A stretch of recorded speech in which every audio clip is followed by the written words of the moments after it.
Now on Sunrise, protests outside the Portland ICE facility turned violent. How many arrests police made last night. Plus, progress near the Dalles as fire crews at the Rowena fire make progress. Your news starts now.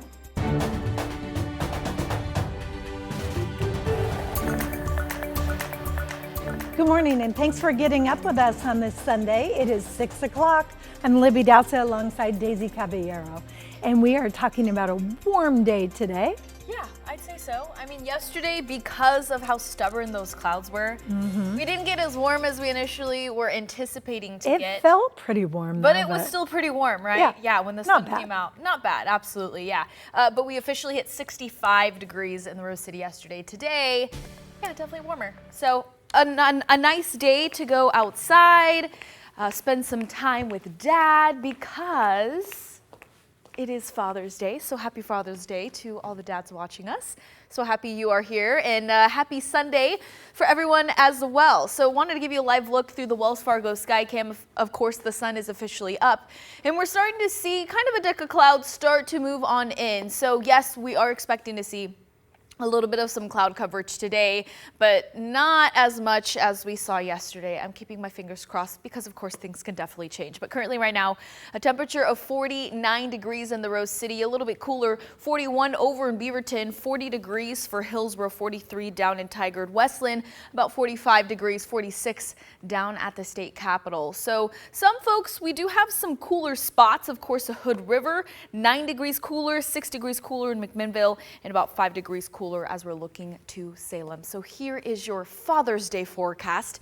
Enjoy all of the sunshine. By noon, 64. By 3 o'clock, 75, with the daytime high in the upper 70s. Back to you, Libby. All right, Daisy, thank you. New this morning, Portland firefighting crews are dealing with the aftermath of a fire in the Powellhurst Gilbert neighborhood. This was the scene just a couple hours ago near the intersection of Southeast Long Street and 110th.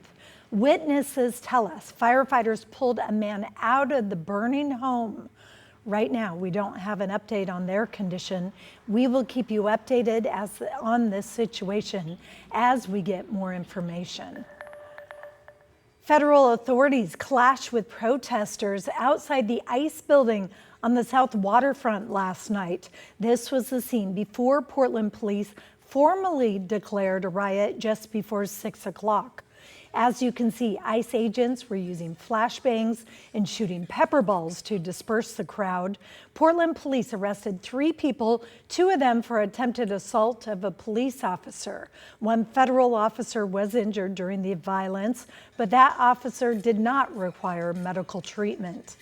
And the violence in stark contrast to demonstrations across the Northwest, many taking part in the No Kings rallies in protest of the Trump administration. Celine Stevens attended 2 different rallies to speak to local protesters. It's really horrible, like they're tearing families apart. It's just the cruelty. The inhumanity. No Kings rallies took place all over the country Saturday, a national day of action in response to the Trump administration's immigration policies. Show me what democracy looks like. And what protesters describe as recent injustices and atrocities. And they're just like grabbing people out of their cars or out of work and just catching them off guard, and it's scary. They're just trying to support their family and be safe, and they don't get any of the benefits of contributing to our financial and economic system. Recent immigration arrests like what's been seen in Portland and larger raids that have led to protests in places like Los Angeles that's involved deploying the National Guard and Marines in response are top of mind for many. ICE has always been there. That's something that community has always dealt with. It's the fact and the way they did it. It just hurts so much to see like my hometown community going through that struggle. People are just here with their families trying to get their voices heard. The White House justifying their decision. He supports the First Amendment, but that is not the majority of the behavior that we have seen taking place in Los Angeles. These illegal criminals were throwing rocks at our Border Patrol and ICE agents. Portland saw thousands come out to march with people passionately sharing their messages. I don't think anybody in the Congress, certainly him, could pass a test that the immigrants have to take to become citizens.